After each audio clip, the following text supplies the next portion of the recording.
Hello guys, welcome to my channel. Today we are going to see Windows 11 23H2 has been released and you learn how to get the latest 23H2 on your Windows 11 computer.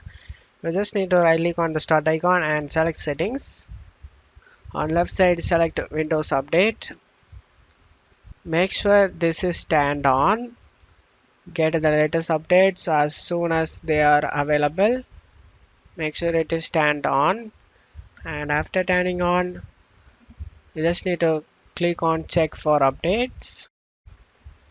I already updated the Windows 11 version 23H2 guys. After getting the latest update Windows 11 23H2, click on the download and install option. After the installation done, you just need to go ahead and restart your PC. The Windows 11 23H2 has bug fixes, and as far as the Copilot is concerned, it is more advanced now, and the size of the update is almost 5 GB guys. I hope this video helped you guys. If the video helped you, don't forget to leave a like you guys. You can also subscribe me and support me guys. Thank you.